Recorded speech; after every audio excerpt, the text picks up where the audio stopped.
वालेकुम बच्चों। आज उर्दू जमात में आज हम दूसरी जमात में एक नया सबक पढ़ने जा रहे हैं जिसका नाम है, हमारे सबक का नाम है सबक नंबर 13, कहना बड़ों का मानो।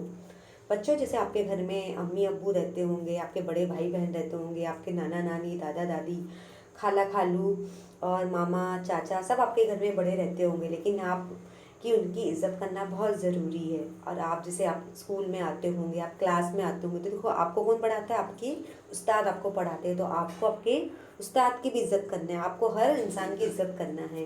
तो इस लेसन का नाम क्या है? सबक का नाम है कहना बड़ों का मानो। मतलब हमें अपने बड़ों की बात को मानना बहुत ज़रूरी है।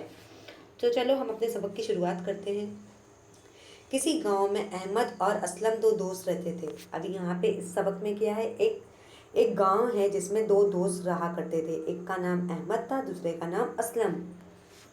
दोनों पड़ोसी भी थे। अभी जैसे आपके भी बहुत सारे दोस्त होते हैं, क्लास में बन जाते हैं, स्कूलों में बन जाते हैं, और ऐसे बहुत सारे दोस्त आपके पड़ोसी बन जाते हैं। और आपके ऐसे आसपास बहुत सारे आपके दोस्त बन जाते हैं। आपके घर में जो कज़िन भाई बहन रहते हैं, चाचा खालाजाद भाई बहन रहते हैं, मामूजाद भाई बहन रहते हैं, तो वो आपस में दोस्त बन जाते हैं। तो यहाँ पे जो अहमद असलम, वो कौन है? दो दोस्त थे। वो दोनों पड़ोसी में वो दोनों पड़ोसी भी थे, और दोनों में बहुत अच्छी दोस्ती थी।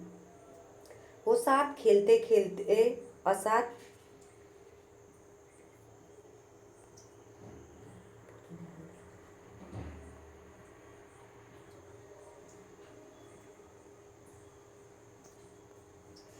वो साथ खेलते खेलते वो साथ खेलते खेलते और साथ पढ़ते पढ़ते थे। वो साथ साथ खेलते और साथ साथ पढ़ते थे। जैसे आजकल हमारे में अगर कोई किसी से अच्छी दोस्ती हो जाती है, देखो हमारी क्लास में अगर हमारा कोई अच्छा दोस्त बन जाता है, देखो हम उसके साथ अपनी पढ़ाई भी करते हैं, हम उससे अपनी सारी बातें, दिल की बात उससे हम शेयर करते हैं, हम अपना टिफिन शेयर करते हैं, खेल कूदते हैं। मतलब वो हमें बहुत अच्छा लगने लगता है। तो इसमें यहाँ पे जो असलम और अहमद की जो दोस्ती बताई है, दोनों अच्छे दोस्त रहा करते थे, दोनों पड़ोसी भी थे और साथ साथ खेलते भी थे, और दोनों साथ में पढ़ाई भी करते थे, दोनों में बहुत अच्छी दोस्ती हो गई थी। उनका एक छोटा सा गांव था। अभी उनका क्या है, एक छोटा सा गांव था। दोनों गांव में रहा करते थे, दोनों पड़ोसी भी थे, साथ साथ क्लास में पढ़ते भी थे, खेलते थे भी, पढ़ाई भी करते थे, आपस में दोनों की बहुत ही अच्छी दोस्ती थी। लेकिन वो एक छोटे से गांव में रहा करते थे। मैं कच्चे पक्के मकानात में गांव में कच्चे पक्के मकानात थे, छोटे छोटे रास्ते थे, लेकिन ये छोटा सा गांव बहुत खूबसूरत था। जैसे आजकल आपने देखा होगा, जो गांव का घर कैसा रहता है, कच्चा पक्का रहता है, बराबर से जो रहती है, इमारत बनी नहीं रहती, छत नहीं बनी रहती, घर बराबर बना नहीं होता, कमरे भी बराबर ठीक ठाक से बने नहीं रहते, कच्चे रहते हैं। छोटे छोटे गांव में जो घर रहते हैं, जो उनके घर कैसे रहते, कच्चे पक्के रहते, बराबर बने नहीं रहते, बराबर उन पर मरम्मत नहीं की रहती। लेकिन वो छोटा सा गांव बहुत ही खूबसूरत था।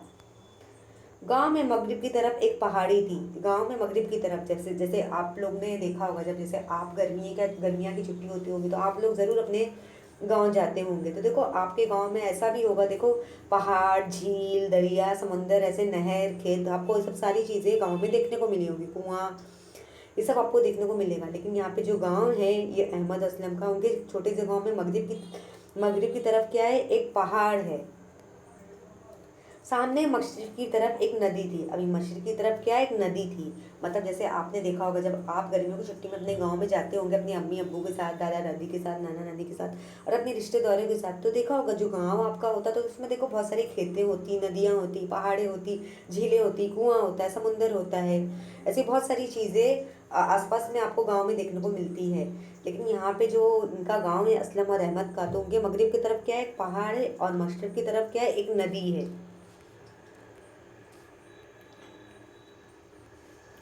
नदी के इस पार नदी के इस पार हरे भरे खेत और बाग थे। नदी के आसपास क्या थे, हरे भरे खेत और बाग थे। नदी, जैसे आपने नदी देखा होगा, नदी गांव में देखा होगा, बहुत सारी नदियाँ होती हैं, और खेते भी होते हैं, बाग भी होते हैं, बाग बगीचे, हरियाली, हर तरफ हमें हरियाली देखने को मिलती है। पेड़े रहते हैं, बड़े बड़े पेड़ होते हैं, बड़े बड़े खेत होते हैं, मतलब हमें हर चारों तरफ हरियाली देखने को मिलती है। चारों तरफ हरियाली थी। गाँव में एक और छोटा सा बहुत साफ सुथरा स्कूल था, जहाँ गांव के बच्चे पढ़ते थे। अभी आपने देखा होगा, अक्सर गांव में एक छोटा सा स्कूल होता है, जहाँ पे जो गांव के आसपास के रहने वाले रहते हैं, बच्चे रहते हैं, वहाँ वो स्कूल जाते अपनी पढ़ाई करते हैं। जैसे यहाँ पे जो असलम अहमद रहा करते थे, उनके गाँव में एक छोटा सा साफ सुथरा स्कूल रहा करता था, जहाँ पे बच्चे पढ़ाई तालीम हासिल करते थे। शाहनवाज अहमद असलम का हम जमात था। अभी शाहनवाज कौन, एक लड़का है जो अहमद असलम का हम जमात था। दोनों मतलब तीनों साथों में एक ही क्लास में पढ़ा करते थे। घर के सभी लोग उसे शानू कहते थे। मतलब घर के जितने भी लोग उसे क्या प्यार से क्या बुलाते थे, शानू कहते थे। जैसे शाहनवाज को उसे हमें शॉर्ट फॉर्म में छोटे अल्फाज में बुलाना होता, हमें क्या कैसे बुलाएंगे उसे हम शानू बोलेंगे। जैसे आपको अम्मी अब्बू अगर आप प्यार से गुड्डू पप्पू छोटू बाबू ऐसे बुलाया करते होंगे, तो यहाँ पे शाहनवाज को उसको प्यार से लोग क्या बुलाया करते थे, शानू बुलाया करते थे। वो बहुत शरीफ था, उसका दिल पढ़ने लिखने में नहीं लगता था। मतलब वो बहुत शरारती था, पढ़ाई में लिखाई में उसका बिल्कुल मन नहीं लगता था। जैसे जो शरारती बच्चे होते हैं अक्सर उनका ध्यान खेल कूद में मस्तियों में लग जाता है। वो उनकी तरफ पढ़ाई की तरफ उनकी तवज्जो नहीं रहती है। वो दिन भर बेकार बेकार की बातें करता, खेलता कूदता रहता, नदी में तैरता, गाय भैंस की पीठ पर बैठकर खेतों की सैर करता। मतलब वो दिन भर क्या करता, ऐसी मस्ती बेकार की बातें करता, खेलता कूदता, मस्ती करता, नदी में तैरता और गाय भैंस की पेट पर क्या करता, सवारी करता, खेतों की सैर लेता और मज़े करता। मतलब वो शरारती बच्चा था शाहनवाज जो था। जिस दिन वो स्कूल आता शरारतें करता, बच्चों को बेतवज्जा सताता। मतलब जिस दिन वो स्कूल में आता तो क्लास में कैसा बच्चों के साथ मस्तियाँ करता, शरारतें करता और उनका सारा जो रहता था पढ़ाई की तरफ तवज्जो उन्हें हटा देता था। सब बच्चे इससे परेशान रहते। उस्ताद उसे समझाते, कभी भी सजा देते, उसके घर जाते, अब वालिदैन से मिलते, शिकायत करते, लेकिन शानू पर उसका कोई असर न होता था। जैसे जहाँ पे जो अभी मैंने आपको बताया, शाहनवाज कौन है, अहमद असलम का क्या हम जमात है, लेकिन वो बहुत ही मस्ती को शरारती बच्चा है। दिन भर वो बेकार की बातें करता, खेलता उठता, नदी पे तैरता और गाय भैंस पे बैठ के खेतों की सवारी करता है। लेकिन जब वो स्कूल जाता तो सारे बच्चों को क्लास में परेशान करता। अब बच्चे भी उससे तंग आ गए थे कि वो हमें बहुत परेशान करता है। और उस्ताद की सारी शिकायतें लेके उस्ताद भी उसे समझाते थे, लेकिन वो उस्ताद की बातों का उस पर कोई असर नहीं होता। उसे सजा देते, लेकिन जब उस्ताद उसे उसकी शिकायतें लगाने उससे वालिदैन से मिलने जाते थे, तभी भी उन बातों पर उसको शाहनवाज पर बिल्कुल असर नहीं पड़ता।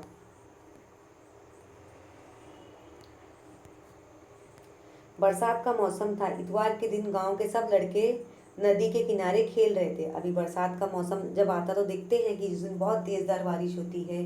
उस दिन इतवार का दिन था और गांव के सब बच्चों की लड़कों की छुट्टियां थी, लड़कों की छुट्टियां थी, तो वो नदी के किनारे खेल रहे थे। नदी में पानी का बहाव तेज था। अभी जो नदी का पानी जब रहता है तो बहुत बहाव उसका तेज था। शानू ने दोस्तों से कहा, चलो नदी में तैरते हैं। शानू ने अपने दोस्तों से कहा, चलो आज का मौसम तो बहुत अच्छा, चलो हम नदी में तैरते हैं। देखे सबसे पहले कौन दूसरे किनारे पर पहुंचता है। मतलब यहाँ पे दोनों में क्या हो गया, एक मुकाबला शुरू हो गया। चलो हम दौड़ लगाते, सबसे पहले नदी के किनारे कौन पहुंचेगा। अहमद असलम ने तो उसे मना कर दिया। अभी जो अहमद असलम ने जो उसके दोस्त थे उसने मना कर दिया, हम इस नदी में तैरेंगे नहीं। उस्ताद की बात याद दिलाई कि बरसात के दिनों में नदी में तैरना अच्छा नहीं। मतलब उस्ताद ने उन्हें क्लास में कहा था कि जब बरसात का मौसम शुरू होता है तो उस दौरान क्या होता है, नदी में जो पानी का बहाव रहता है बहुत तेज़ हो जाता है, तो उस दौरान हमें तैरना नहीं चाहिए। तो अहमद असलम को उस्ताद की बात आ गई तो उन्होंने फ़ौरन नदी में तैरने के लिए मना कर दिया। कभी भी किसी भी वक्त सैलाब आ सकता है। शानू ने उनकी एक न मानी, नदी में कूद गया। फिर अहमद असलम ने शानू को भी समझाया है कि बरसात के मौसम में नदियों में तैरना अच्छी बात नहीं, क्योंकि किसी वक्त भी सैलाब आ सकता है जिससे हमारी जान भी जा सकती है। लेकिन शानू जो था बहुत ही शरारती मस्तीखोर बच्चा था, तो उसने उनकी बात ना मानी, वो नदी में तैरने को चला गया। नदी की गहराई से बेखबर तेजी से दूसरे किनारे की तरफ बढ़ने लगा। अब वो नदी में तैरने लगा तो वहाँ का जो पानी का बहाव बहुत तेज था, तो वो नदी के दूसरे किनारे तरफ बढ़ने लगा। तो जब वो नदी के बीच पहुंचा तो उसे एहसास हुआ कि नदी का पानी बढ़ने लगा है। अब वो नदी में तैर रहा है तो उसे लगा कि जो नदी का पानी वाकई बहुत तेज है और बहुत तेजी से बढ़ने लगा है। अचानक पानी बढ़ता देखकर उसे उस्ताद की नसीहत आ गई। जब उसने देखा कि हाँ, उस्ताद ने हमें समझाया था कि बरसात के मौसम में नदी में तैरना नहीं चाहिए, क्योंकि उस वक्त पानी का बहाव बहुत तेज हो जाता है, जिससे हमारी जान को खतरा हो सकता है। वो पीछे की तरफ मुड़ा। पानी तेजी से बह रहा था। शानू के लिए तेज तैरना मुश्किल हो रहा था। मतलब उस दौरान क्या हुआ, पानी का बहाव बहुत तेज़ हो गया, शानू के लिए तैरना बहुत मुश्किल हो रहा था। उसके हाथ पैर बदन भारी हो गए थे, मतलब जो तैरने की कोशिश कर रहा था लेकिन उसे तैरना, उसके हाथ पाँव बदन सब क्या हो गए थे, भारी हो गए थे। वो पानी के धार के साथ बहने लगा, वो पानी के धार के साथ बहने लगा। जैसे पानी का बहाव तेज हो रहा था तो उसी वैसी शानू भी पानी के बहाव के साथ बहने लग रहा था। अहमद असलम किनारे से शानू की हालत देख रहे थे, मतलब अहमद और असलम दोनों किनारे से शानू की हालत, उसकी कंडीशन देख रहे थे कि ये शानू के साथ क्या हो रहा है। वो दौड़ते हुए करीब करीब के घर में गए, मतलब दौड़ते दौड़ते कहाँ गए, घर में गए। वहाँ से एक बड़ी सी रस्सी लाई, मतलब वो वहाँ पे दौड़ते दौड़ते घर गए और एक बड़ी रस्सी लाई। अहमद ने रस्सी का एक सिरा मजबूत से पकड़ा। अहमद ने क्या किया, रस्सी का एक ज़रा से मजबूती से पकड़ा। असलम ने दूसरा सिरा शानू की तरफ शानू की तरफ फेंका। बड़ी मुश्किल से शानू ने रस्सी पकड़ी और अहमद असलम रस्सी खींचने लगे। आप देख सकते हो कैसा यहाँ पे, आप देख सकते हो असलम और अहमद दोनों यहाँ पे शानू की मदद कर रहे हैं। और ये जो शानू है, जो बहुत ही मस्तीखोर बच्चा था, उसने जिद ना मानी और न बरसात के मौसम में नदी में क्या करने चला गया, तैरने लगा। जब उसे एहसास हुआ कि मैंने बहुत बड़ी गलती की, मैंने उस्ताद की बात नहीं मानी कि बरसात के वक्त में हमें नदी में तैरना नहीं चाहिए, क्योंकि नदी उस वक्त दौरान पानी का बहाव बहुत तेज़ हो जाता है, जिससे हमारी जान को खतरा हो सकता है। तो जब ये नज़ारा देख के असलम और अहमद दोनों ने क्या किया, घर के करीब से रस्सी लेकर आई और उस रस्सी का जो पहला सिरा था उसे मजबूती से पकड़ा, दूसरा सिरा मतलब नदी में फेंका ताकि शानू उसे मजबूती से पकड़ ले। साथ ही वो शानू की हिम्मत भी बढ़ा रहे थे, मतलब साथ ही साथ उसे हिम्मत बनाए, तुम डरो मत, हम तुम्हारी मदद कर रहे हैं। धीरे धीरे शानू किनारे पर आ गया। कि धीरे धीरे क्या हो गया, शानू ने इस रस्सी को पकड़ा, धीरे धीरे किनारे पे आ गया। वो बुरी तरह थक गया था, सर्दी से कांप रहा था, मतलब वो इतना थक गया था, उसके हाथ पाँव इतने भारी हो गए थे, थक गया था और सर्दी इतनी से तेज़ी से लग गई थी, वो उसके हाथ पाँव कांपने लगे। दोनों दोस्त उसे घर तक लाए। फिर दोनों दोस्त असलम अहमद थे उसे घर तक ले गए। उसकी अम्मी ने उसे कंबल उड़ाया, अभी शानू की अम्मी ने उसे कंबल उड़ाया। अहमद असलम उसके पास ही बैठे रहे। फिर अहमद असलम ने उसकी मदद की, अपने दोस्त शानू की, और उसे घर तक लेकर आया। अम्मी ने उसे कंबल उड़ाया और अहमद असलम उसके पास ही बैठे रहे।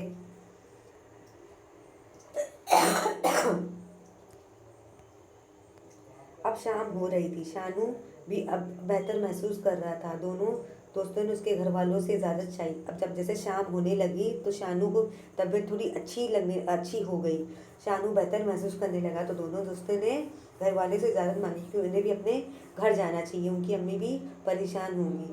उसकी अम्मी ने दोनों को गले लगाया, शाबाशी दी। शानू अपने बिस्तर से ये सब देख रहा था। इसकी शानू की अम्मी ने दोनों को गले लगाया। अहमद असलम का शुक्रिया किया कि तुमने मेरी बेटी की जान बचाई, तुम्हारा बहुत बहुत शुक्रिया। शानू भी ये नज़ारा बिस्तर पर बैठकर देख रहा था। दूसरे दिन स्कूल खुला, सब बच्चे खामोश खुशी खुशी जाने लगे। फिर दूसरे दिन जैसे स्कूल खुला, सब बच्चे खुशी खुशी स्कूल जाने लगे। अहमद असलम भी स्कूल पहुंच गए। अहमद असलम के दोनों पड़ोसी भी थे, दोनों अच्छे दोस्त भी थे, तो दोनों स्कूल पहुंचे। उन्हें देखकर बड़ी हैरत हुई कि आज शानू उनसे पहले स्कूल पहुंच गया। वो पढ़ाई में मसरूफ़ है, मतलब उन्होंने देखा कि आज अहमद असलम को देख के लगा कि जो शरारती शानू तो बहुत ही शरारती बच्चा है, वो तो हमसे पहले स्कूल आज कैसे पहुंच गया है और पढ़ाई में मसरूफ़ है, पढ़ाई भी दिल लगी से पढ़ रहा है।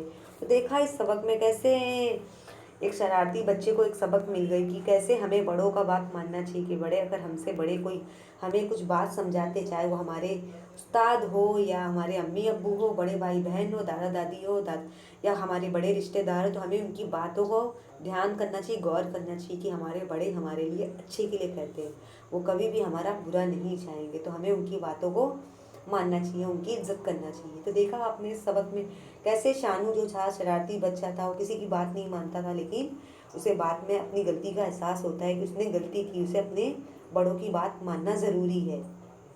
और कैसे उसके दोस्त अहमद जो असलम हैं, कैसे उसकी मदद करते, कैसे उसकी जान बचाते हैं। तो जो शानू रहता है वो वाकई सुधर जाता है, वाकई अच्छा बच्चा बन जाता है, पढ़ाई करने लगता है और बड़ों की बात मानने लगता है। तो बच्चों, अगर आपको मेरा ये लेसन पसंद आया होगा तो मेरे चैनल को ज़रूर शेयर कीजिए, सब्सक्राइब कीजिए। जज़ाकल्लाह।